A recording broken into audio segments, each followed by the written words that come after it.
To get something you never had, you have to do something you never did. Les Brown's a motivational speaker. He made an analogy about this. He says, imagine you're on your deathbed, and standing around your deathbed are the ghosts representing your unfulfilled potential. The ghost of the ideas you never acted on. The ghost of the talents you didn't use. And they're standing around your bed, angry, disappointed, and upset. They say, we came to you because you could have brought us to life, they say. And now we have to go to the grave together. So I ask you today, how many ghosts are going to be around your bed when your time comes? Put God first. Put God first in everything you do. Everything that you think you see in me, everything that I've accomplished, everything that you think I have, and I have a few things, everything that I have is by the grace of God. 40 years ago, March 27th, 1975, it was 40 years ago, just this past March, I was flunking out of college. I had a 1.7 grade point average. I was sitting in my mother's beauty parlor, and I'm looking in the mirror, and I see behind me this woman under the dryer. And every time she looked up, she was looking at me, just looking me in the eye. And I didn't know who she was. And I said, she said, somebody give me a pen, give me a pencil. I have a prophecy. March 27, 1975. She said, boy, you are going to travel the world and speak to millions of people. Now, mind you, I was flunked out of college. I'm thinking about joining the army. I didn't know what I was going to do. And she's telling me I'm going to travel the world and speak to millions of people. Well, I have traveled the world. And I have spoke to millions of people. But that's not the most important thing, the success that I had. The most important thing is that what she taught me and what she told me that day has stayed with me since. I've been protected.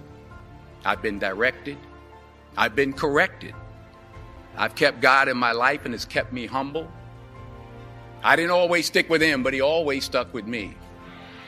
So stick with him in everything you do. If you think you want to do what you think I've done, then do what I've done and stick with God. Fail big. That's right. Fail big. Today's the beginning of the rest of your life, and it can be very frightening. It's a new world out there. It's a mean world out there, and you only live once. So do what you feel passionate about. Take chances professionally. Don't be afraid to fail. There's an old IQ test, was 9 dots, and you had to draw 5 lines with a pencil within these 9 dots without lifting the pencil. The only way to do it was to go outside the box. So don't be afraid to go outside the box. Don't be afraid to think outside the box. Don't be afraid to fail big, to dream big. But remember, dreams without goals are just dreams, and they ultimately fuel disappointment. So have dreams, but have goals. Life goals, yearly goals, monthly goals, daily goals. I try to give myself a goal every day. Sometimes it's just to not curse somebody out. Simple goals, but have goals. And understand that to achieve these goals, you must apply discipline and consistency. In order to achieve your goals, you must apply discipline, which you have already done, and consistency every day, not just on Tuesday and miss a few days. You have to work at it every day. You have to plan every day. You've heard the saying, we don't plan to fail, we fail to plan. Hard work works. Working really hard is what successful people do. And in this text, tweet, twerk world that you've grown up in, remember, just because you're doing a lot more doesn't mean you're getting a lot more done. Remember that. Just because you're doing a lot more doesn't mean you're getting a lot more done. Don't confuse movement with progress. My mother told me, she said, yeah, because you can run in place all the time and never get anywhere. So continue to strive, continue to have goals, continue to progress. You'll never see a U-Haul behind a hearse. I'll say it again. You'll never see a U-Haul behind a hearse. I don't care how much money you make, you can't take it with you. The Egyptians tried it. They got robbed. That's all they got. You can't take it with you. And it's not how much you have. It's what you do with what you have. We all have different talents. Some of you will be doctors, some lawyers, some scientists, some educators, some nurses. The most selfish thing you can do in this world is help someone else. Why is it selfish? Because the gratification, the goodness that comes to you, the good feeling that I get from helping others, nothing's better than that. Well, one or two things, but nothing's better than that. Not jewelry, not big house I have, not the cars, but it's the joy. That's where the joy is, in helping others. That's where the success is, in helping others. Finally, I pray that you put your slippers way under the bed tonight, so that when you wake up in the morning, you have to get on your knees to reach them. And while you're down there, say thank you for grace. Thank you for mercy. Thank you for understanding. Thank you for wisdom. Thank you for parents. Thank you for love. Thank you for kindness. Thank you for humility. Thank you for peace. Thank you for prosperity. Say thank you in advance for what's already yours. That's how I live my life. That's why I am, one of the reasons why I am today. Say thank you in advance for what is already yours. True desire in the heart for anything good is God's proof to you, sent beforehand to indicate that it's yours already. I'll say it again. True desire in the heart, that itch that you have, whatever it is you want to do, that thing that you want to do to help others and to grow and to make money, that desire, that itch, that's God's proof to you, sent beforehand already to indicate that it's yours. And anything you want good, you can have. So claim it. Work hard to get it. When you get it, reach back. Pull someone else up. Each one, teach one. Don't just aspire to make a living. Aspire to make a difference.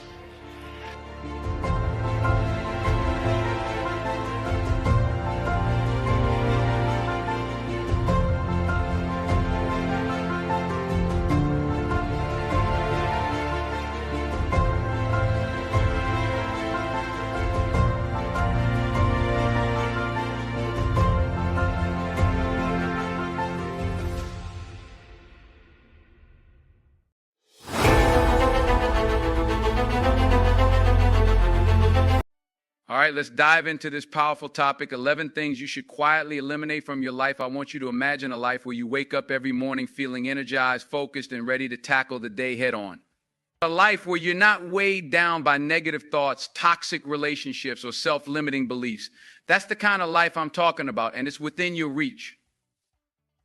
You see, sometimes it's not about what you add to your life, but rather what you remove. It's about decluttering your mind, your heart, and your environment. When you eliminate the things that are holding you back, you create space for growth, happiness, and success. So what are these 11 things you should quietly eliminate from your life? Let's start with the first one, negative self-talk. We all have that inner voice that whispers doubts and fears, telling us we're not good enough, smart enough, or capable enough. But here's the truth: that voice is a liar. It's a product of your insecurities and past experiences, and it has no place in your future. Instead of listening to that negative self-talk, start practicing positive affirmations. Look in the mirror every morning and tell yourself, I am worthy. I am capable. I am capable. I am destined for greatness. Repeat these affirmations until they become a part of your belief system. When you change your inner dialogue, you change your life. The second thing to eliminate is toxic relationships. We've all had people in our lives who drain our energy, bring us down, or constantly criticize us. These relationships are like anchors, holding us back from reaching our full potential. It's time to cut the cord and surround yourself with people who uplift you, support you, and inspire you to be your best self. This doesn't mean you have to cut everyone out of your life who doesn't agree with you. It means setting boundaries, communicating your needs, and being selective about who you allow into your inner circle. When you surround yourself with positive, like-minded individuals, you create a powerful support system that will help you weather any storm. The third thing to eliminate is procrastination. How many times have you put off a task or a goal because it seemed too daunting or uncomfortable? Procrastination is the enemy of progress. It's a thief that steals your time, your energy, and your dreams. To overcome procrastination, you need to develop a sense of urgency. Remind yourself that time is a finite resource, and every moment you waste is a moment you can never get back. Start taking action, even if it's just small steps. Break your goals down into manageable tasks and tackle them one by one. As you build momentum, you'll find that procrastination loses its grip on you. The fourth thing to eliminate is fear of failure. Many of us are so afraid of failing that we never even start. We let our doubts and insecurities hold us back from pursuing our passions and reaching for our dreams. But here's the thing, failure is not the opposite of success, it's a part of success.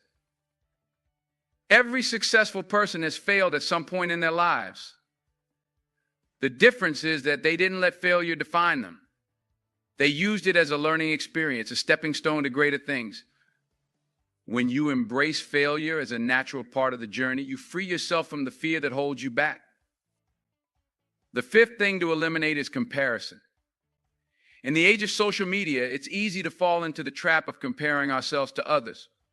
We see their highlight reels and assume their lives are perfect, while we struggle with our own challenges and insecurities. But comparison is a game you can never win. Everyone has their own unique journey, their own struggles, and their own triumphs. Instead of comparing yourself to others, focus on becoming the best version of yourself. Celebrate your own progress and achievements, no matter how small they may seem. When you learn to love and accept yourself, you'll find that comparison loses its power over you. The sixth thing to eliminate is clutter. And I'm not just talking about physical clutter, although that's important too. I'm talking about mental and emotional clutter. The endless to-do list, the unfinished projects, the nagging thoughts that keep you up at night. When you declutter your mind and your environment, you create space for clarity, focus, and peace. Start by prioritizing what's truly important to you. Let go of the things that no longer serve you, whether it's a grudge you've been holding on to or a commitment that drains your energy. When you simplify your life, you make room for what matters most. The seventh thing to eliminate is the need for perfection. Perfectionism is a double-edged sword. On one hand, it can drive us to excel and achieve great things. On the other hand, it can paralyze us with fear and self-doubt. The truth is, perfection is an illusion. It doesn't exist. Instead of striving for perfection, strive for excellence. Give your best effort, learn from your mistakes, and keep growing. Embrace the idea of good enough and trust that your best is always enough. When you let go of the need for perfection, you open yourself up to a world of possibilities. The eighth thing to eliminate is the victim mentality. It's easy to fall into the trap of blaming others for our circumstances or feeling like life is happening to us. But when we adopt a victim mentality, we give away our power. We become passive observers in our own lives. Instead, choose to be a victor. Take responsibility for your thoughts, your actions, and your results. Recognize that you have the power to shape your reality through your choices and your mindset. When you shift from a victim mentality to a victim mentality, you reclaim your power and become the architect of your own destiny. The ninth thing to eliminate is the need for approval. We all want to be liked and accepted, But when we base our self-worth on the opinions of others, we give them the keys to our happiness. We become people pleasers, constantly seeking validation and approval. But here's the truth: you don't need anyone's permission to be yourself. You are worthy and valuable just as you are. When you learn to love and accept yourself unconditionally, you free yourself from the chains of external validation. You become the master of your own self-esteem. The 10th thing to eliminate is the fear of change. Change can be scary, especially when it means stepping out of our comfort zones. But change is also necessary for growth and progress. When we resist change, we stagnate. We miss out on opportunities to learn, evolve, and become the best versions of ourselves. Embrace change as a natural part of life. Trust that every ending is a new beginning, and every challenge is an opportunity for growth. When you learn to adapt and flow with change, you become resilient, flexible, and unstoppable. And finally, the 11th thing to eliminate is the belief that you have to do it all alone. We live in a world that celebrates independence and self-sufficiency, but the truth is, we all need support sometimes. We all need people who believe in us, encourage us, and lift us up when we're down. Don't be afraid to ask for help when you need it. Surround yourself with a community of like-minded individuals who share your values and your vision. When you have a strong support system, you can achieve anything you set your mind to. So there you have it, the 11 things you should quietly eliminate from your life.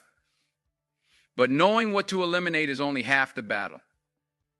The real challenge lies in putting these principles into practice day after day, moment by moment. It's not always easy to let go of negative self-talk, toxic relationships, or the fear of failure. It takes courage, commitment, and a willingness to step outside of your comfort zone. But I promise you, it's worth it. When you eliminate the things that are holding you back, you create space for the things that truly matter. You open yourself up to a life of joy, fulfillment, and endless possibility. You become the best version of yourself, and you inspire others to do the same. So I challenge you right here, right now, to take a hard look at your life. Identify the things that are weighing you down, the things that are holding you back from reaching your full potential, and then quietly, courageously eliminate them. Remember, you are the master of your own destiny. You have the power to shape your reality through your thoughts, your actions, and your beliefs. When you eliminate the things that are no longer serving you, you create space for the things that will take you to the next level. It won't happen overnight, and it won't always be easy. But with persistence, patience, and a commitment to personal growth, you can transform your life in ways you never thought possible. So start today. Start small if you need to, but start. Eliminate one negative thought, one toxic relationship, one self-limiting belief, and then keep going. Keep eliminating, keep growing, keep becoming the best version of yourself. Because you deserve it. You deserve a life of joy, fulfillment, and endless possibility. You deserve to wake up every morning feeling energized, focused, and ready to take on the world. And you have the power to create that life one elimination at a time. So go out there and do it. Eliminate the things that are holding you back and embrace the things that will take you to new heights. I believe in you, and I know that you have what it takes to create the life of your dreams. Thank you for listening, and remember, the power to transform your life lies within you. All you have to do is take that first step and keep moving forward one day at a time.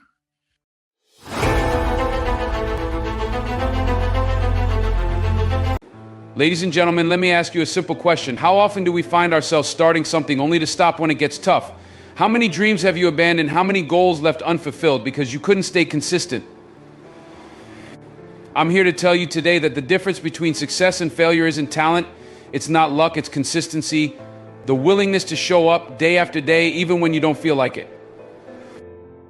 We've all been there. You're excited in the beginning, fueled by motivation and enthusiasm, but then the grind begins. Life gets in the way, obstacles come up, and what do? We step back, we pause. We tell ourselves we'll get back to it when we have more energy or when things calm down. But let me tell you something, that day may never come if you keep waiting for the perfect moment. The secret is to force yourself to be consistent, even when it's uncomfortable. Consistency is more powerful than motivation, and that's a truth you need to embed deep into your core if you ever want to reach the pinnacle of your potential. Motivation is like a spark. It's bright, it's exciting, and it gets things moving. But just like any flame, it dies down, and what you're left with is either a pile of ash or a steady smoldering fire that can keep burning even when the winds pick up. That steady fire, that's what consistency is. It's not flashy, but it's reliable, and in the end, it's what will carry you across the finish line when everyone else is burned out.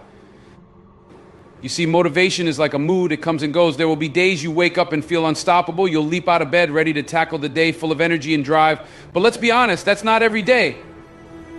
Most days you wake up with a list of excuses as long as your arm. You'll be tired, you'll be sore. Maybe the weather's bad, maybe you had a rough night's sleep. Whatever it is, on those days, motivation is nowhere to be found. It abandons you right when you need it the most. That's why you can't rely on it. You can't wait for the stars to align and for everything to feel perfect, because, let's face it, life doesn't work like that. Things will always get in the way, and if you let them, you'll be stuck in a cycle of waiting for the perfect moment, the perfect mood, or the perfect spark to get moving. Consistency, on the other hand, doesn't care about your mood. It doesn't care if you're feeling tired or stressed or if the weather is bad. Consistency says, I don't care how you feel today, we're doing this anyway. And that's where the magic happens, because the moment you stop relying on motivation and start building consistency, you become unstoppable. It's like flipping a switch in your mind. You shift from waiting for things to feel right to making things right through sheer willpower and discipline. It's not about being in the mood to do the work, it's about making the work a non-negotiable part of your life. Think about it for a second. Look at anyone who has achieved greatness in their field. Athletes, artists, business leaders, what do they all have in common? It's not that they're always motivated. No, it's that they've mastered the art of showing up day in and day out, no matter what. They've made consistency their greatest ally, and that's why they're at the top. It's not that they don't face obstacles or challenges. They do, just like everyone else. The difference is they've trained themselves to push through those tough moments, to keep going when it's hard, when it's uncomfortable, when everyone else would rather quit. That's the power of consistency. It builds habits. And once you've developed those habits, the work becomes automatic. It's no longer about how you feel in the moment. It's about staying true to the commitment you make to yourself. When you've been consistent for long enough, skipping a workout or taking a day off doesn't feel like a relief. It feels wrong. It feels like you're betraying yourself, because this habit has become a part of who you are. That's what separates those who achieve their goals from those who don't. The ones who succeed have woven consistency into the fabric of their lives. They've made it a part of their identity. But make no mistake, building that level of consistency takes time. It takes effort. It takes discipline. Discipline isn't glamorous. It's not exciting. No one's going to applaud you for getting up at 5 a.m. to hit the gym or for staying late at the office to finish a project. But that's okay, because discipline isn't about recognition. It's about doing what needs to be done, whether anyone's watching or not. Discipline is the muscle that powers consistency, and like any muscle, it gets stronger the more you use it. The more you show up, the easier it becomes to keep showing up. And let's talk about that for a moment. Showing up, that's half the battle. Most people quit before they even begin. They talk themselves out of it before they've had a chance to make progress. They let their feelings dictate their actions. But you have to be different. You have to show up even when you don't feel like it. Especially when you don't feel like it, because those are the moments that matter the most. Those are the moments that separate the average from the exceptional. It's easy to show up when you're excited, when everything's going your way, when the motivation is high. But can you show up when things aren't going your way? Can you show up when it's hard, when it's inconvenient, when you're tired and frustrated? That's the true test. And when you pass that test, when you show up consistently day after day, you start to build something incredible. You start to build momentum. Each small action builds on the last, and before you know it, you've created a wave of progress that carries you forward. And that momentum, that's powerful. It pushes you through the tough days. It makes it easier to keep going, because you've already invested so much time and effort that stopping now feels like a betrayal of everything you've worked for.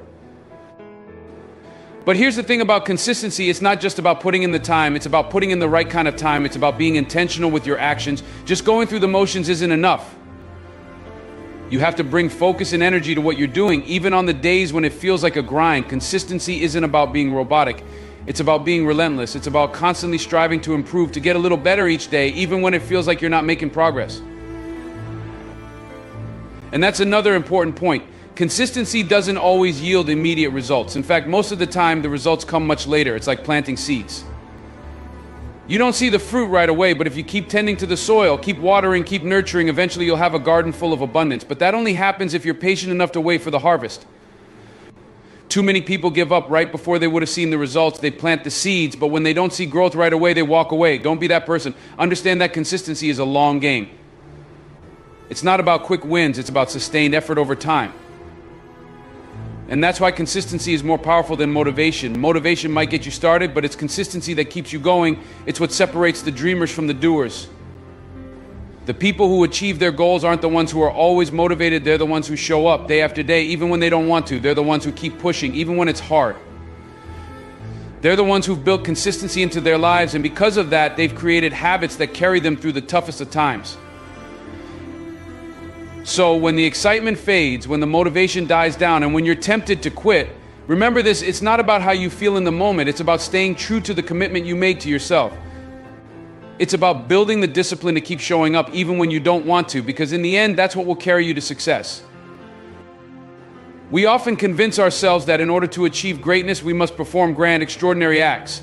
We trick ourselves into believing that monumental leaps are the only way to move forward, that if we don't make a huge splash, then what we're doing doesn't matter. But this mentality can be devastating. It's like standing at the base of a mountain, looking up at the peak and feeling paralyzed by the sheer size of it. The enormity of the task ahead makes it feel impossible to even start. So we hesitate, we wait, we make excuses, we allow fear and doubt to grip our hearts because in our minds we've already failed before we've even taken the first step out. But here's the truth you need to grab hold of: success is not found in those massive life-changing moments. No, it's built in the small daily actions that seem inconsequential in the moment. It's not about giant leaps, it's about those tiny incremental steps that seem too small to matter, but over time they add up to something remarkable. Too many people get caught up in waiting for that perfect moment, for that big break, for that stroke of luck to propel them forward. But if you spend your life waiting for those monumental moments, you'll be standing still forever. What you have to understand is that small steps, those little moves that seem like they aren't making a difference, are what lead to big results. Imagine for a second that you are climbing that mountain not by running or leaping, but by placing one foot in front of the other. With every step, no matter how small, you get a little higher, a little closer to the summit. You can't always see how much progress you're making day by day. Sometimes it feels like you're stuck in the same place, but when you look back after months or years of consistent effort, you'll be amazed at how far you've come. The key is consistency. It's not about making one big effort and hoping it carries you through to the end. It's about showing up every single day, putting in the work, even when it feels like nothing's happening. It's like a seed planted in the ground. For days, weeks, maybe even months, you won't see anything sprouting. You'll water it, you'll nurture it, but it seems like nothing is growing. But below the surface, where you can't see, there's movement. Roots are stretching deep into the soil, getting ready to support the growth that's about to burst forth. That's what small steps are like. You don't always see the results immediately, but that doesn't mean progress isn't happening. Think about the stories of successful people you admire. They didn't wake up one day at the top of their game. They didn't suddenly become the best in their field overnight. They took small, deliberate steps every day, often for years, before they saw the big results that everyone else notices. And that's the thing, people only see the end result. They see the glory, the accolades, the fame, the fortune. What they don't see are the countless hours of hard work, the sacrifices, the setbacks, the failures that paved the way for that success. Those small steps may not be glamorous. In fact, they often feel tedious. It's not always fun to wake up early, to stay late, to do the same thing day in and day out. But that's where the magic happens. It's in the repetition, in the grind, that you build momentum. One step leads to another, and before you know it, you've created a habit, a rhythm. It's like a snowball rolling down a hill. It starts small, but as it keeps moving, it gathers more and more snow until it's massive and unstoppable. That's what happens when you commit to taking small steps. Too many people give up because they don't see immediate results. They want the shortcut. They want the quick fix. But the truth is, anything worth having takes time. Real, lasting success isn't built on a foundation of shortcuts. It's built on persistence, on resilience, on the willingness to keep going when it feels like you're not making any progress. Because here's the thing, small steps lead to big results, but only if you keep taking them. The minute you stop, you lose that momentum and you're back at square one. It's easy to get discouraged when you're not seeing immediate returns on your effort. It's tempting to think, what's the point? But that's the moment when you need to dig deep. That's the moment when you need to remind yourself why you started in the first place. You didn't begin this journey because it was easy. You started because you had a goal, a vision of where you wanted to be. And that vision doesn't come to life by sitting back and waiting for something to happen. It comes to life through action, small, consistent action. You have to embrace the process. You have to fall in love with the journey, not just the destination, because the journey is where you grow. The journey is where you're tested, where you learn what you're truly capable of. Each small step is an opportunity to prove to yourself that you can do this, that you have what it takes. And when the big results finally come, and you'll look back and realize that it wasn't one giant leap that got you there. It was the accumulation of all those small steps, each one building on the last, creating a path that led you to your goal. And let me tell you something else, those small steps, they build character, they teach you discipline, they teach you patience, they force you to develop a work ethic that will serve you for the rest of your life. Because if you can commit to the small steps, if you can show up every day and put in the effort, no matter how small, then there is nothing you can't achieve. Success isn't about luck, it's about preparation meeting opportunity. And preparation happens in the small moments, in the daily grind, in the tiny, seemingly insignificant steps you take when no one is watching. So don't underestimate the power of those small steps. Don't get discouraged when progress feels slow, because every step you take is moving you closer to your goal. Every step is building momentum. Every step is laying the foundation for the big results that are coming your way. You might not be able to see the finish line yet, but trust that it's there. And the only way you're going to reach it is by taking one step at a time. So stop waiting for the perfect moment. Stop waiting for the stars to align or for someone to give you permission to start.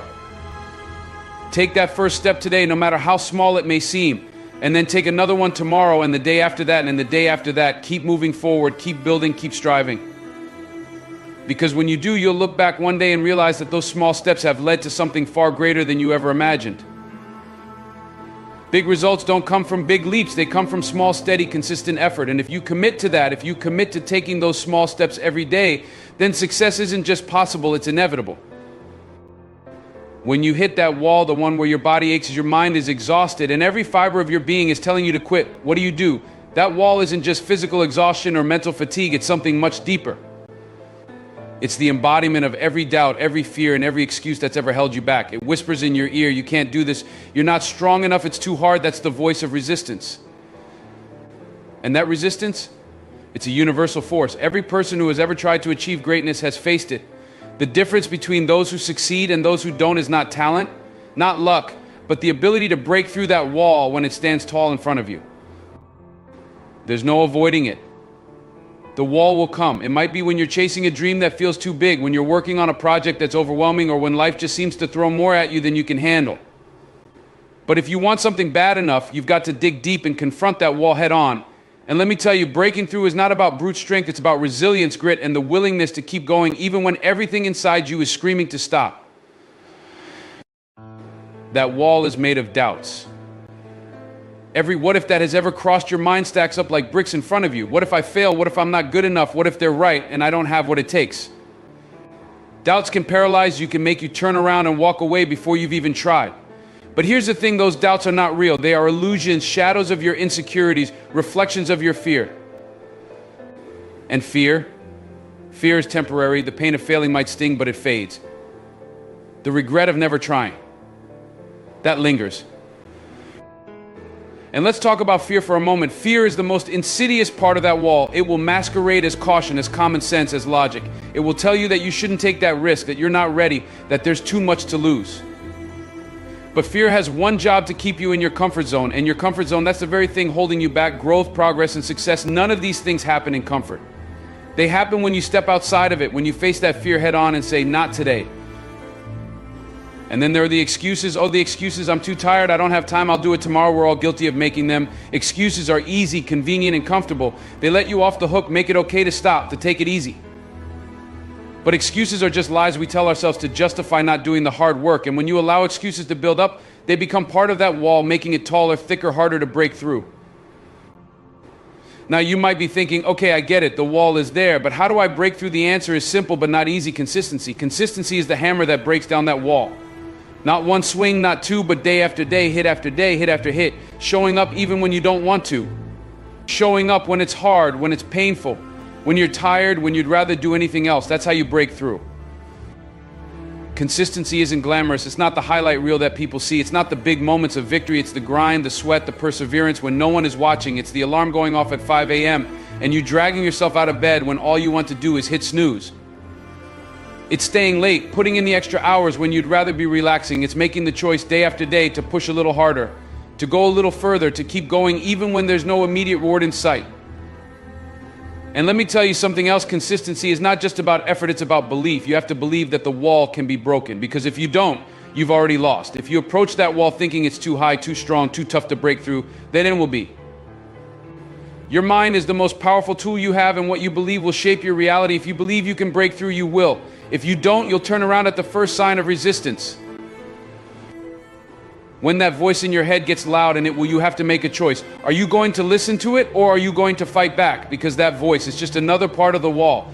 It's your insecurities, your fears, your excuses trying to convince you that it's okay to stop. But your commitment, your desire, your hunger for more, those have to be louder. You have to drown out that voice with the sound of your own determination. Every time you push through the pain, every time you go beyond what you thought you were capable of, you chip away at that wall. And every time you do, you come out stronger on the other side. You start to realize that the wall isn't as solid as it seemed. It's not as impenetrable as you thought. Every challenge you face, every obstacle you overcome makes that wall weaker, makes you stronger. And one day you'll look back and realize that the wall wasn't really there at all. It was just an illusion, a barrier you put up in your own mind that you see. The wall is a test. It's there to see how bad you really want it. To see if you're willing to go the distance, to endure the struggle, to keep moving forward when everything in you wants to quit. Most people will stop at the wall. They'll make their excuses, let their fears take over and walk away. But you're not most people. If you were, you wouldn't be here. You wouldn't be standing in front of that wall contemplating how to break through it. You'd already have turned around, but you haven't. And that's the first step. So when you hit that wall, and you will remember this, it's not there to stop you. It's there to challenge you. It's there to see how much you're willing to fight for your dreams, for your goals, for your future. And if you want it bad enough, if you're willing to be consistent, to push past the pain, to fight through the fear, then that wall will crumble. It has no choice but to fall when faced with unwavering commitment. The pain you feel, the struggle you endure, it's temporary. It's the price of progress, the cost of greatness. But the pride, the satisfaction, the fulfillment you'll feel when you break through that wall, made that last. That's what makes it all worth it. So don't stop. Don't turn around. Don't let that wall be the end of your journey. Break through it. Show the world, and more importantly, show yourself that you have what it takes to go the distance. Because on the other side of that wall is everything you've ever wanted. When we think about success, it's easy to get caught up in the final image, the big goal, the reward at the end. We dream about what it feels like to finally reach the pinnacle, to stand at the top and look down at all the hard work behind us. It's natural to want to envision that success, the promotion, the recognition, the financial security, the sense of accomplishment. That outcome is what drives so many of us to wake up each morning and put in the effort. It's the light at the end of the tunnel that keeps us going.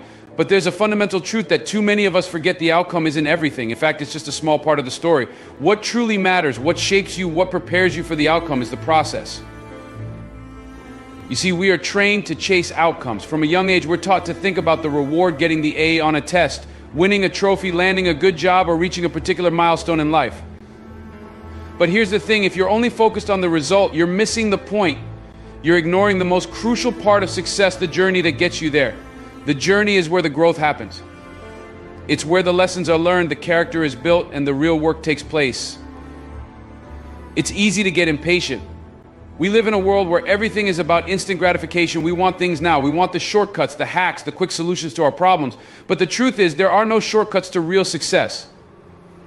There is no fast track to greatness. The process cannot be bypassed. It's the grind, the day-to-day effort, the consistency that builds the foundation for success. The outcome may seem glamorous, but it is the process that truly transforms you. Think about it this way: the outcome is a moment, a brief snapshot in time. It's the moment when you achieve what you set out to do. But that moment is fleeting. It passes quickly, and once it's gone, you're left with something far more lasting: the process. The process is the long stretch, the journey filled with ups and downs, failures and breakthroughs. It's the sweat, the struggle, the late nights and the early mornings. It's the sacrifices you make, the hard decisions, and the challenges you overcome. And that process is where you find your true strength. That's where you develop the skills, the mindset, and the resilience to not only achieve success, but to sustain it. Success doesn't just come to those who want it. It comes to those who are willing to put in the work day in and day out, even when the result seems far off, even when the outcome isn't guaranteed. It's easy to stay motivated when the goal is within reach. But what about when the goal feels miles away? What about when you're not seeing the progress you expected? That's when the process becomes critical. That's when you have to dig deep and remind yourself that it's not just about the end result. It's about falling in love with the process, trusting that if you continue to show up, continue to put in the work, the outcome will eventually take care of itself. Too often people get discouraged because they're not seeing immediate results. They work hard for a few weeks, maybe even a few months, but when the outcome doesn't appear right away, they give up. They think they failed because the result isn't there yet. But success doesn't work on a timeline that you can predict. It requires patience, it requires faith in the process, even when you can't see the finish line. And that's where consistency comes in. Consistency forces you to commit to the process, to show up every single day, regardless of whether or not the outcome is in sight. It's about putting one foot in front of the other, even when the road is long and the path is uncertain. It's about doing the right things over and over again, trusting that those small daily actions will eventually lead to the results you desire. Consistency isn't glamorous, it's not flashy, but it's the key to success. It's what separates those who dream from those who achieve.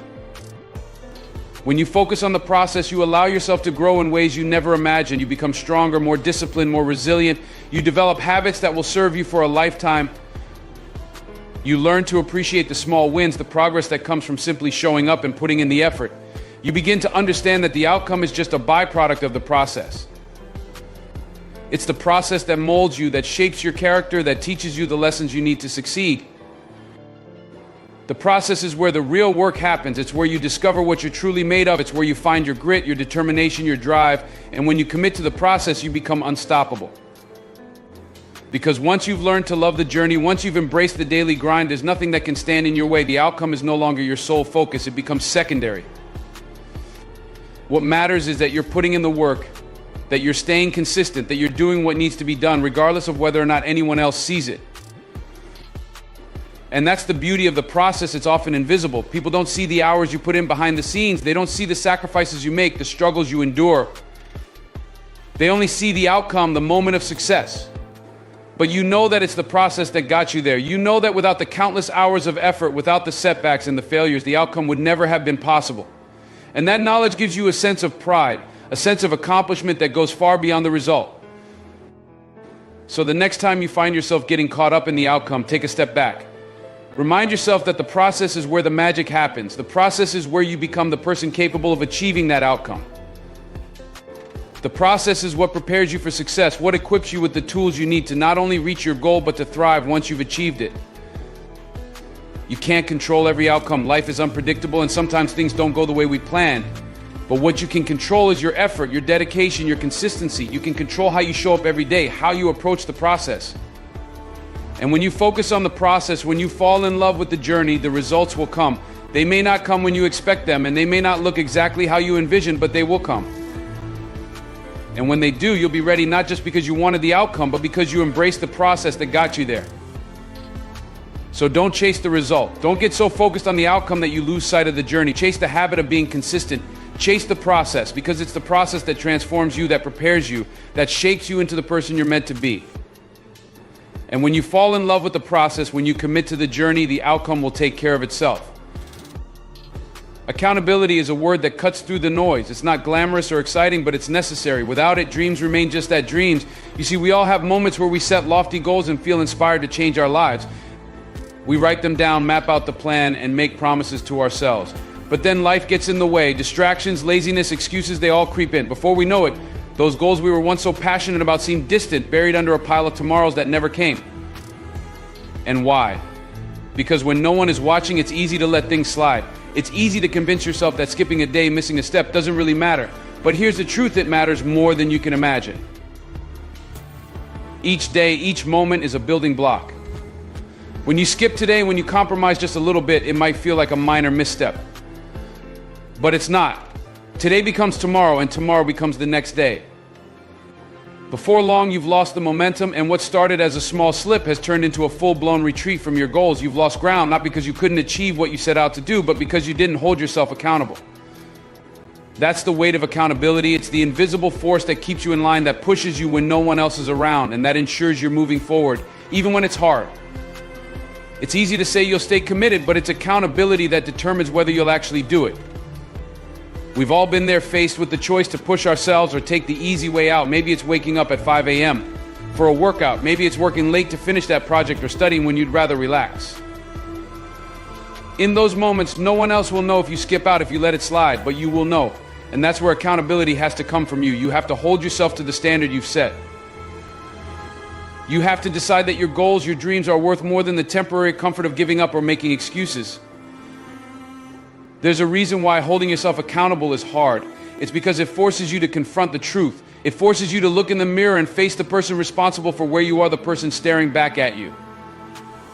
It's easier to blame circumstances, to point fingers at things outside of your control, but deep down you know that it's on you. You control your actions, your discipline, your effort, and when you fall short, when you skip the work, it's on you. That kind of honesty is tough, but it's necessary if you ever want to be consistent, if you ever want to break through and achieve the things you've set out to do. To hold yourself accountable, you must set standards that you refuse to compromise on. These standards aren't negotiable. They are the line you draw in the sand, the point you won't cross. Whether it's getting up at a certain time, completing a specific task each day, or hitting a target, you set the bar and you don't let yourself fall below it. No excuses, no justifications. It doesn't matter how tired you are, how busy the day was, or how difficult things got, your standards are your guide, and you stay true to them. Writing your goals down is one of the most powerful ways to hold yourself accountable. When you write something down, it becomes real. It's not just a thought floating around in your mind, it's a concrete commitment you've made to yourself. Write them down, make them visible, and look at them every single day. Put them somewhere you can't ignore, on your mirror, your desk, your phone background, whatever it takes to keep them in front of you.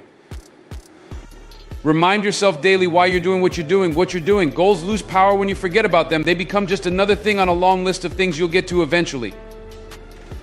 But when you see them every day, when you remind yourself of the reasons you started, those goals regain their urgency. They stop being something you'll get to later and become something you're working on now, in the present. But accountability isn't just about writing things down, it's about action. It's about surrounding yourself with people who will push you to stay on track, people who won't let you off the hook when you fall short.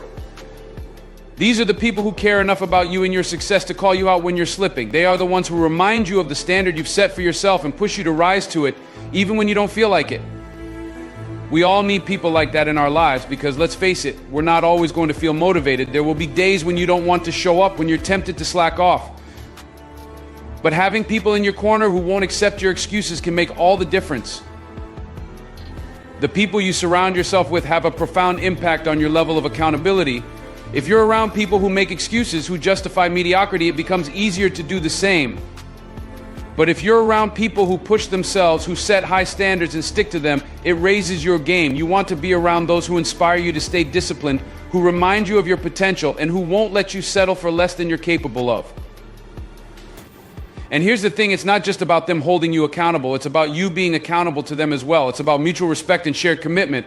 When you know others are counting on you to show up, it adds another layer of responsibility, and that's a powerful motivator. But the most important part of accountability is being honest with yourself. This is where it gets real. You have to look yourself in the mirror every single day and ask the tough question, did I do everything I could today to stay consistent? Did I honor the commitments I made to myself? And you have to answer honestly. If the answer is yes, great, keep going. But if the answer is no, don't make excuses. Don't rationalize or justify why you didn't. Own it. Take responsibility for the fact that you fell short, and then make a plan to do better tomorrow. This level of honesty is rare, but it's what separates those who achieve their goals from those who don't. You can't lie to yourself and expect to succeed. You can't brush off your failures and expect to grow. When you hold yourself accountable, something powerful happens. You start to trust yourself more. You start to believe in your ability to follow through, to stick to your word. And that belief is crucial. It's what gives you the confidence to take on bigger challenges, to set even higher goals, because you know you have the discipline to see them through. Accountability builds self-respect. It's a declaration that you value your word, that when you say you're going to do something, you mean it. That kind of integrity, that commitment to yourself, is what separates those who talk about their dreams from those who actually live them. It's not easy, but it's worth it. Accountability isn't about being perfect. It's about showing up day after day and doing the work even when it's hard. It's about holding yourself to the standard you set, refusing to let yourself off the hook, and pushing through when no one else is watching. Because at the end of the day, the only person who can make your dreams a reality is you. And that starts with holding yourself accountable every single day. Failure is not the enemy. It's not some insurmountable obstacle placed in your path to stop you from achieving your dreams. No, failure is a part of the journey, an integral piece of the puzzle that leads you to where you want to be. But here's the thing, most of us are terrified of it. We fear failure because we've been taught to avoid it, to see it as a reflection of our shortcomings, and that's where so many go wrong. The truth is, failure is one of your greatest teachers. But it only works its magic if you have the courage, the resilience, and the consistency to keep going in spite of it. Think about that for a moment. If you quit when things get tough, If you let every setback convince you that you're not good enough, how will you ever move forward? How will you ever learn? Failure is not the opposite of success. It's part of the same process. Every successful person, every person who stands at the pinnacle of their craft has faced failure. They've stumbled, fallen, and questioned themselves. The difference: they didn't stay down. They didn't let failure define who they were or what they were capable of. They embraced it, learned from it, and kept moving forward. Now, I know what you're thinking: easier said than done. Failure hurts, it stings, it can shake you to your core, make you question everything, and that's real. That pain, that frustration, that doubt, it's all real. But so is your ability to push through it. So is your capacity to rise after you've fallen. What we often forget is that failure is not final unless we quit. It's just a lesson, a stepping stone on the path to success. You only fail permanently when you decide to stop trying. When you fail, and trust me, you have two choices. You can either let it consume you, let it convince you that you're not good enough, or you can use it. You can turn that failure into fuel, something that drives you to be better, stronger, more determined than ever. The question is not whether you will fail, but how you will respond when you do. Will you let failure stop you, or will you let it sharpen you? Will you allow it to push you to new heights? There's power in failure, but only if you can see it for what it is, a tool. Too often we get caught up in the fear of failure, in the anxiety of messing up, that we forget the opportunities that lie within those moments. Failure forces you to face your weaknesses. It shines a light on the areas where you need to grow. And if you can stand tall in the face of failure, if you can keep moving forward, even when things don't go as planned, you will emerge stronger. Consistency in the face of failure, that's the key. It's easy to stay motivated when things are going well, but what about when they aren't? What about when you've given your all and still come up short? Those are the moments that define you. Those are the moments when your consistency will be tested the most. But those are also the moments when you have the most to gain. If you can push through that, if you can stay committed, even when it feels like the world is against you, there is nothing you can't achieve. Failure is not a roadblock, it's a detour. And detours, while frustrating, often lead you to places you never imagined you'd go. Think about that. Think about the times in your life when something didn't work out the way you wanted it to, and now looking back, you realize it was a blessing in disguise. Failure is like that. It's only in the moment that it feels overwhelming, but with time, with perspective, you'll see that it was setting you up for something greater. The biggest mistake people make is letting failure define them. You are not your failures, you are not your mistakes, you are not the setbacks or the stumbles along the way. You are the person who gets back up, who keeps moving forward, who refuses to be defeated. That's who you are. And that's what success is about: persistence, resilience, consistency. Think about all the people you admire, the people who've accomplished incredible things. Do you think they got there without failing? Absolutely not. They failed over and over again. They faced rejection, disappointment, and doubt. But what they didn't do was quit. They didn't allow failure to become the narrative of their lives. They rewrote that narrative. Every time they fell, they got back up, dusted themselves off, and kept going. That's the difference. The people who make it in life, the people who achieve their dreams, are not the ones who never fail. They're the ones who fail but refuse to stay down. They're the ones who take that failure, learn from it, and use it to come back stronger. Every failure is an opportunity to grow. It's a chance to learn something new, to adjust your approach, to become better than you were before. But you only get that opportunity if you stay in the game. If you give up at the first sign of trouble, you'll never know what you're capable of. Failure is only a temporary setback, not the end of the road. And if you can stay consistent, if you can keep pushing forward, you'll find that every setback is setting you up for a greater comeback. That's the power of failure. It doesn't have to be the end, unless you make it the end. You have the ability to turn every failure into a stepping stone, every setback into a setup for something bigger, something better. So the next time you face failure, don't run from it. Don't let it discourage you or make you question your worth. Instead, embrace it, use it, let it fuel you. Learn from it, adjust, and keep moving forward. Because failure, when you look at it the right way, is not the enemy. It's an ally. It's a part of the journey that leads you to success. Inconsistency in the face of failure is what separates those who succeed from those who don't. It's easy to keep going when everything is falling into place, but it takes real strength, real character to keep moving forward when things fall apart. That's where growth happens. That's where greatness is forged. And if you can stay the course, if you can be consistent, no matter how many times you fall, you'll look back one day and realize that failure wasn't something to be feared. It was something to be embraced. Because every failure brought you one step closer to where you were meant to be. Every failure was setting you up for something greater. Every failure was a part of your success story. Remember that the next time you stumble, don't let failure be the end of your story. Let it be the beginning of something extraordinary. Keep going, keep pushing, keep believing, and watch how failure turns into your greatest ally on the road to success. Consistency is the bridge between your dreams and reality. It's the key that unlocks the door to your potential, but it's not easy. It requires discipline, grit, and an unshakable belief that what you're working for is worth it. So from this day forward, make consistency your non-negotiable. Force yourself to show up. Force yourself to do the work, even when it's hard, even when it's uncomfortable.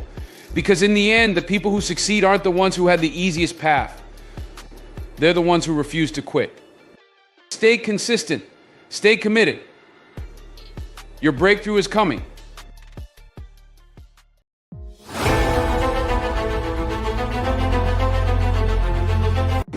You see, there's this temptation we all have to share every little detail of our lives. We live in a world today where people are constantly sharing on social media, in conversations, in passing moments. Everybody wants to be heard. Everybody wants to feel connected. And while that's human, there's a fine line between sharing and oversharing, and it's one that you've got to be careful about crossing. You don't owe the world your entire self. Not everything is meant for public consumption. Some things, some parts of you need to be protected, guarded, and cherished. So today I want to talk about 5 things you should never share with anyone. These aren't rules, but lessons learned from life experience, things that, when you hold them close, protect your peace, your progress, and your purpose. Number 1, your plans. Let me tell you something, one of the most common mistakes people make is getting ahead of themselves, talking about their plans too soon. It's easy to do. When you have a vision, when you're excited about something, you want to tell the world. You want to share that spark of hope you've got inside you. But here's the thing, that dream of yours, it's fragile. It's like a newborn baby, delicate and still growing. It needs protection. It needs nurturing. And if you expose it too soon, before it's had a chance to strengthen, it could get crushed. You see, a dream, a plan, an idea, it's all potential. And potential needs time. It needs space to develop, to grow roots before it can stand on its own.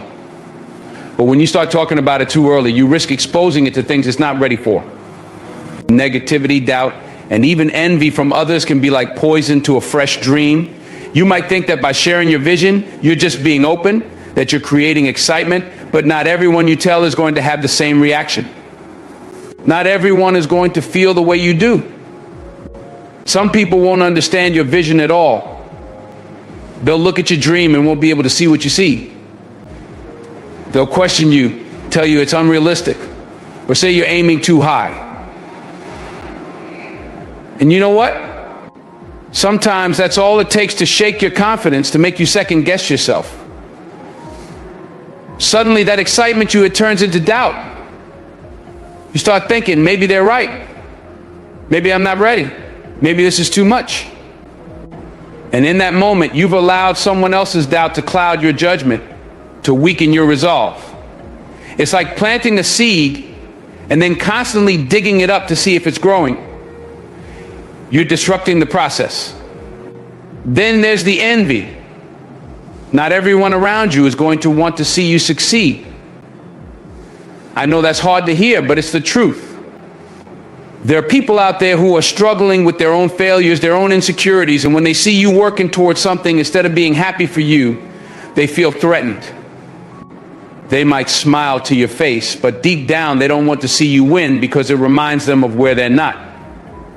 So they throw shade, subtly discourage you, or even sabotage you in ways you don't see coming. You think you're just sharing your excitement, but in reality you're giving them the keys to derail your plans before they've even taken off. Now, don't get me wrong, there's a time and place to share your plans. You're not meant to walk this path alone. There will come a point when you'll need support, advice, maybe even collaboration. But the mistake people make is thinking they need to share too soon. Until your dream is solid, until it's strong enough to stand on its own 2 feet, it's best to keep it to yourself. You need to build it up in private. You need to work on it quietly without the weight of other people's opinions, without the pressure of proving something to anyone but yourself. Think of it like this: when an artist is working on a masterpiece, they don't invite everyone into the studio while they're still sketching. They don't need an audience when they're in the middle of their process. They wait until the piece is finished, until they're ready to unveil it to the world. And when they do, the world sees the final product, the polished, completed vision, not the rough drafts and unfinished strokes that came before it. That's what you need to do with your dreams. Work in the shadows and the quiet where no one can interfere with your process. And then when you're ready, let your success speak for itself. There's power in silence.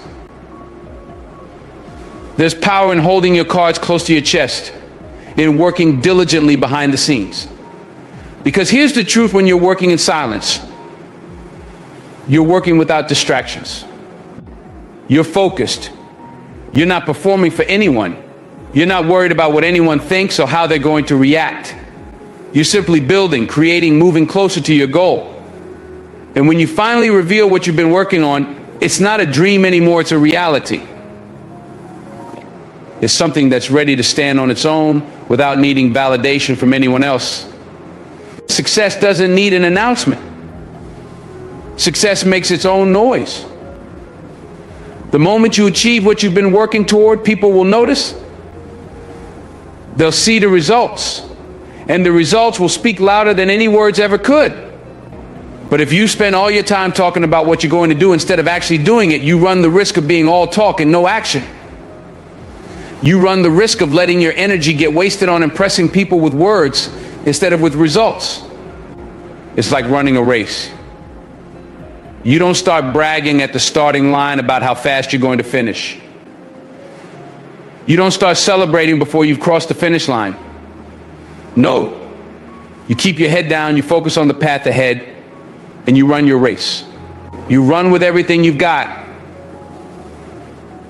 And when you cross that finish line, then you celebrate.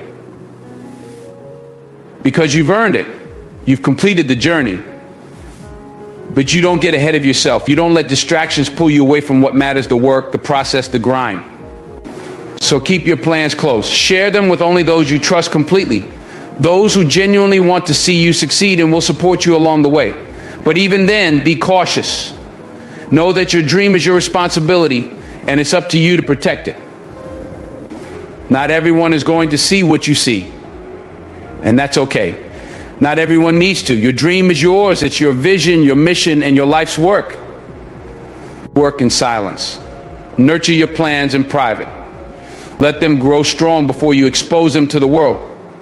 Because when your dream is fully realized, when it's ready, it won't need an introduction. The world will see the results, and your actions will speak for themselves. So guard your plans. Protect them like your life depends on it, because in many ways it does. 2, your personal struggles. Everybody's got struggles. Life is hard, and that's a truth we can't avoid. We all face moments when it feels like everything is coming down on us at once. The days when we can't seem to catch a break, when the pressure builds and weighs on our spirit, pushing us to the point where we feel like we can't keep going. It's a reality for every person walking this earth. But here's the thing: just because you're going through something doesn't mean you have to put it all on display for the world to see. There's a quiet strength in handling your struggles with privacy. Now, I'm not telling you to hold everything inside and try to be some kind of superhero. Everyone needs help, and we all need people who have our back when times get rough. But your personal struggles, the things that truly challenge you at your core, don't need to be public information. Not every battle you fight needs to be shared with everyone. You've got to learn to discern who deserves to know what's really going on with you. Because when you open up to the wrong people, you risk putting yourself in a vulnerable position, one where people might judge you, criticize you, or worse, use your weaknesses against you. You see, people love to talk. And when you share your struggles with someone who doesn't really understand you, or someone who doesn't genuinely care about your well-being, it opens the door for them to twist your story, They take bits and pieces of what you've shared and turn them into something that suits their own narrative. Before you know it, your personal battle becomes the latest topic of conversation for folks who don't have your best interests at heart.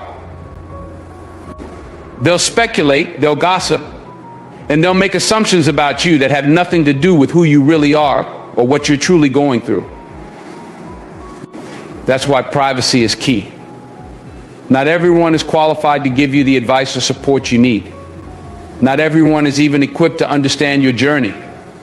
And when you share too much with the wrong people, their opinions start to shape how you see yourself. Their judgments can creep into your mind, making you doubt yourself even more than you already do.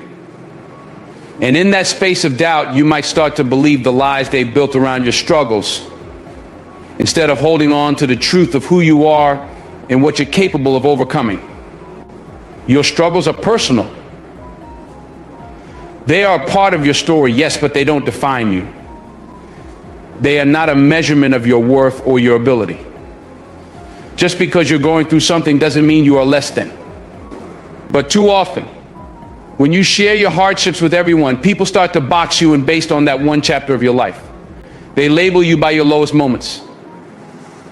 And that's not fair, but it's the reality of how people work. They see a fraction of your story and act like they've read the whole book. That's why it's so important to guard your struggles.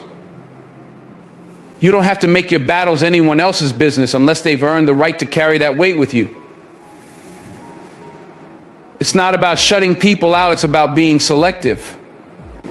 It's about knowing who truly has your back, who will stand with you in the tough times without judgment, and who will help you carry the load when it feels like too much to bear alone. Those are the people you want in your corner. Those are the ones who will offer you real support, not just empty sympathy or unsolicited advice. When you keep your struggles private, you maintain control over your narrative. You don't give people the power to turn your hardships into a storyline for their entertainment. You protect yourself from the scrutiny that comes when others feel entitled to your pain. And more importantly, you give yourself the space to heal, to process, and to grow without the noise of outside opinions clouding your judgment. You get to sit with your struggle, understand it, and face it on your own terms. Now, don't misunderstand me. There's no shame in reaching out for help when you need it. In fact, it takes courage to admit that you can't carry everything on your own. But there's a difference between seeking support and broadcasting your struggles for the world to see. Not every listener is there to help. Some are just there for the drama. And when you expose your vulnerability to people who don't truly care about your well-being, you end up feeling even more isolated because their responses aren't what you need. Instead of offering support, they offer pity, or worse, judgment. And that's not what you need when you're going through a tough time. So be selective. Choose wisely who you share your struggles with. Lean on the people who've proven that they're in your corner for the long haul, the ones who will stand with you through the highs and the lows. Those are the people who will offer you real, meaningful support, the kind that lifts you up instead of tearing you down. They won't judge you for your struggles, and they won't use them as ammunition against you. They'll help you carry the weight, and they'll remind you of your strength when you've forgotten it yourself. At the end of the day, your struggles are your own. They are a part of your journey, but they are not the whole story. And they certainly don't need to be shared with the world at large. Instead of giving everyone a front row seat to your battles, take a step back. Protect your peace. Protect your mental and emotional space. Share your burdens with those who have earned the right to walk alongside you, but don't feel obligated to let everyone in, because not everyone deserves that access to your life. Remember, privacy is power. There's strength in knowing when to speak and when to stay silent. There's wisdom in understanding that not every part of your life needs to be open for public consumption. Your struggles are part of what makes you who you are, but they are not the definition of who you are. And as you navigate those tough times, keep your circle tight and protect the parts of your journey that are still unfolding. The world doesn't need to know your every battle. They don't need to see every tear or hear every hardship. What the world will see in time is your resilience. They'll see the strength you've built in the quiet moments, the strength you've cultivated when no one was watching. And when you emerge on the other side of your struggle, stronger and more determined than ever, that's when you can share the lessons you've learned, not the pain you endured. Because the story of your survival is yours to tell. And it's a story that doesn't need to be written in the middle of your battle, but after you've come through the other side. 3, your finances. Money is a tricky subject. People love to talk about it, flash it around, or ask questions about what you've got going on financially. But here's the truth: your financial situation is nobody's business but yours. Whether you're living paycheck to paycheck or you've got more than enough, the details of your finances are personal, and they should stay that way. The moment you start sharing too much, you open yourself up to a world of unnecessary complications. We all know people who like to show off their wealth. They want everybody to see what they've got: the fancy car, the big house, the expensive vacations. They want the world to know they're doing well. But let me tell you, there's a danger in that. The more you put your financial success on display, the more attention you attract. And not all of that attention is going to be good. Some people will see your success and congratulate you, but others, they'll see an opportunity. Not everyone around you has good intentions, and if you're not careful, they'll find a way to get a piece of what you've worked so hard to earn. There's always somebody looking to take advantage. The more you broadcast what you have, the more you become a target for people who are envious or opportunistic. They might come to you asking for favors, pretending to be your friend, but deep down, they're only interested in what they can get from you. And before you know it, if you're not careful, you'll be drained emotionally, mentally, and financially. It's a slow process, one that can sneak up on you if you're not paying attention. And let's flip the script for a second. What happens when you're struggling financially and you start telling people about it? That's just as dangerous, if not more. When you let the wrong people in on your financial difficulties, you open the door to all kinds of judgment, pity, and manipulation. People love to talk, and they're quick to gossip. Once you share your financial struggles, you give them ammunition to spread rumors or cast judgment on you. Suddenly, your private struggles become public knowledge, and you're not in control of the narrative anymore. Some folks will even pretend to offer help, but their help comes with strings attached. They might lend you money, but now they've got something to hold over your head. They'll act like they're doing you a favor, but they'll expect something in return. It might not be immediate, but trust me, they'll collect eventually. And once they've got that hold on you, it's hard to break free. The thing about money is that it's a tool. It's a resource that you use to live your life, but it's not something that needs to define you or your relationships with others. When you start sharing too much about your finances, you risk letting it take over how people see you, how they treat you, and even how they approach you. Whether you have a lot or a little, your financial situation shouldn't be the reason people are drawn to you or pushed away from you. That's why it's so important to keep your finances private. It's not about being secretive, it's about being smart. You don't need to broadcast every financial win or struggle to the world. You don't need to explain yourself or let anyone in on your financial details unless it's absolutely necessary. The only people who should know the ins and outs of your finances are those you trust completely, people who have your best interests at heart, people who will give you sound advice and won't use your financial situation to manipulate or take advantage of you. And when it comes to money, trust is key. Whether you're discussing investments, debts, savings, or spending, the people you talk to about your finances should be people you know will keep that information confidential. These are the people who won't gossip behind your back, who won't judge you based on your bank account, and who won't try to get something out of you just because you're in a certain financial situation. In today's world, we're surrounded by social media and constant pressure to share everything about our lives. But when it comes to your finances, you need to resist that urge. You don't owe anyone explanation for how you're living, what you're spending, or how much you're earning. And the less you share, the more control you keep over your life. Because here's the thing, once you let someone into that part of your life, you're giving them power to judge, power to manipulate, and power to spread your business where it doesn't belong. So whether you're financially comfortable or you're working through some struggles, keep that information close. Guard it. Not everyone needs to know what's going on with your money. The only time you should be discussing your finances is when it's with someone you trust completely, someone who's in your corner for the right reasons. Don't fall into the trap of oversharing or trying to keep up with others just because it seems like everyone else is putting their financial life on display. In the end, your finances are just one part of your life. They don't define you. They don't determine your worth.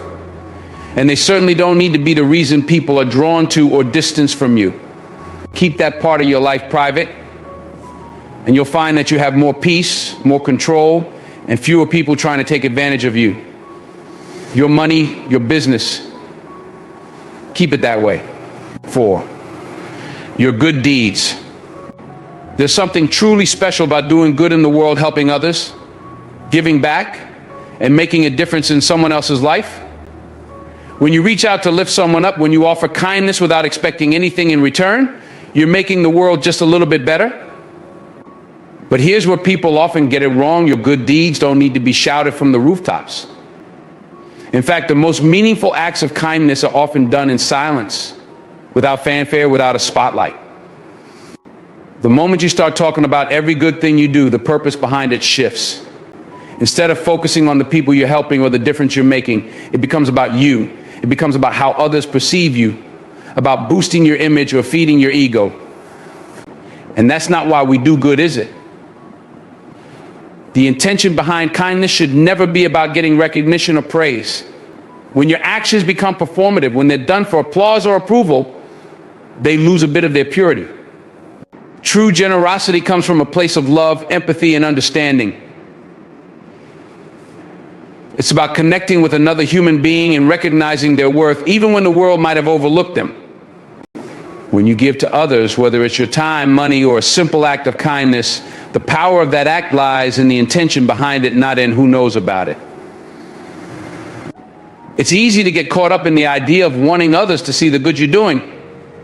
But the most profound good often happens quietly in the moments that no one else witnesses. There's an old saying, the left hand shouldn't know what the right hand is doing. This means that when you give, when you perform an act of kindness, it should be so natural, so effortless, that it doesn't even occur to you to tell anyone about it. You're not doing it for validation, you're doing it because it's the right thing to do. When you keep your good deeds private, they remain pure, untouched by the need for approval or recognition. They stay true to their original purpose. That's not to say that you should never talk about the good you're doing. There are certainly times when sharing your story can inspire others to act, when it can bring attention to important causes or spark meaningful conversations. Sometimes, by sharing your journey, you can encourage others to get involved, to give back, to care about something larger than themselves. But those moments are rare, and they should come from a place of sincerity, not self-promotion. Most of the time, the real power of your good deeds comes from the fact that they were done quietly without expecting anything in return. There's something beautiful about helping someone and knowing that no one else needs to know about it. It's like planting a seed. You don't need to see it grow to know that you've done something worthwhile. The act itself is enough. You don't need applause to validate your kindness. The impact is felt whether or not anyone else is aware of it. When you start broadcasting your charitable work, it can cheapen the act. It turns something that should be selfless into something performative. Instead of being about the people you're helping, it becomes about the attention you're seeking. And while it might feel good to receive recognition for doing good, that's not the reason we do it. If your motivation for helping others is rooted in how it makes you look, then you're missing the point entirely. The most genuine acts of kindness are done with no expectation of repayment, no hope for praise. They come from the heart, from a desire to make the world a better place.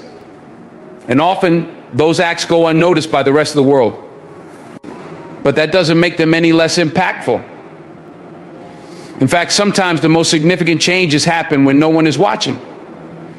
You never know how far a single act of kindness can ripple through someone's life. Keeping your good deeds private doesn't mean you're hiding them. It means you understand that the value of what you do doesn't depend on who knows about it. The world doesn't need to applaud you for you to know you've done something meaningful. The person you helped, the difference you made, that's the true reward. The gratitude you see in someone's eyes, the relief in their voice, that's the recognition that matters. So the next time you find yourself doing something good, pause for a moment before you share it. Ask yourself why you feel the need to tell others. If it's to inspire or to spread awareness, then share with purpose. But if it's for validation, consider holding on to that moment for yourself. Let it be a quiet victory, a reminder that you're making a difference in the world without needing anyone else's approval. Because in the end, the impact of what you do doesn't depend on who knows about it. It depends on the intention behind it and the lives you touch along the way. 5, your next move. In life, your next move is everything. It's the step that could define your future, open doors you never thought possible, and push you closer to your dreams. But here's the critical part: never share your next move before you make it. Life is like a chess game, and every move is part of your strategy. If you start broadcasting your intentions too early, you give others the chance to interfere. And trust me, not everyone around you is rooting for your success. You might think that sharing your plans with friends, family, or colleagues will rally support, but that's not always the case. Some people, maybe even those close to you, don't want to see you rise. Your success can feel like a threat to them, a reminder of what they aren't doing, what they haven't accomplished. And that's when jealousy starts to creep in. They might not outright sabotage you, but they can plant seeds of doubt, give you advice that leads you off course, or talk you out of taking risks that are necessary for your growth. When you reveal your next move, you expose yourself to criticism. Everybody suddenly has an opinion about what you should or shouldn't do. And while some feedback might be well-intentioned, other comments can be laced with negativity, discouragement, or even envy. People might tell you your plan won't work, that it's too risky, or that you should play it safe. They'll project their fears onto you. And if you're not careful, you'll start second-guessing yourself. That hesitation, that doubt, can be enough to derail your entire plan. By keeping your next move private, you maintain control. You decide when and how things unfold. You don't have to answer to anyone or explain yourself before you're ready. You move in silence. And when the time is right, you let the results speak for themselves. It's a powerful way to stay ahead of the game, because while others are busy speculating or trying to figure out what you're up to, you're already executing, already advancing. Think about it this way: if you were playing a game of chess, would you tell your opponent your strategy before making a move? Of course not. You'd keep your plan close to your chest, making moves based on what's best for you, not worrying about how others will react. Life is no different. You don't owe anyone a preview of your next step. Sometimes the best way to protect your dreams is by keeping them private until they've fully developed. There's also a level of freedom that comes with keeping your moves to yourself. When you're not weighed down by other people's opinions, you're able to act confidently, trusting your own instincts and judgment.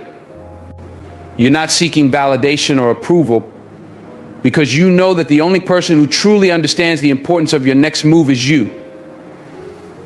That freedom allows you to take risks that others might not understand, to step out of your comfort zone without needing to explain why. Now, I'm not suggesting that you should live in isolation or shut people out completely.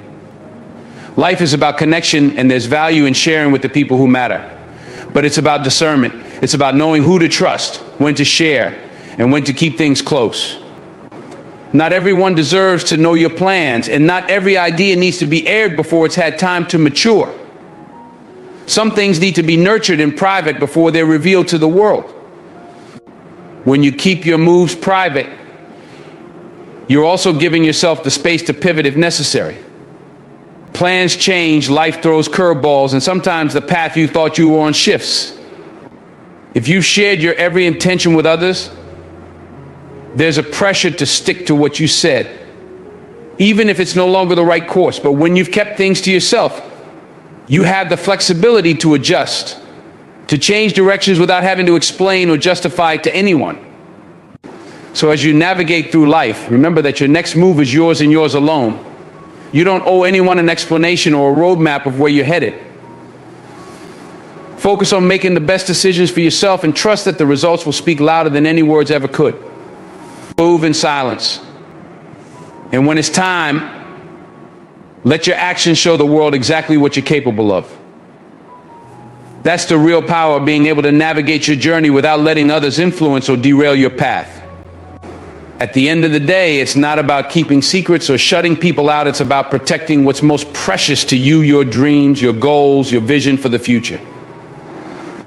There's a time for sharing, but there's also a time for holding things close, for letting your next move be something only you know.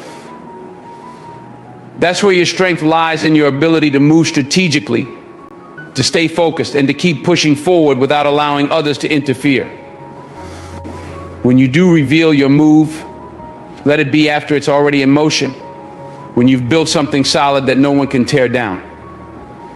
Then, and only then, will the world see what you've been working on. And by that point, it will be too late for anyone to stop you.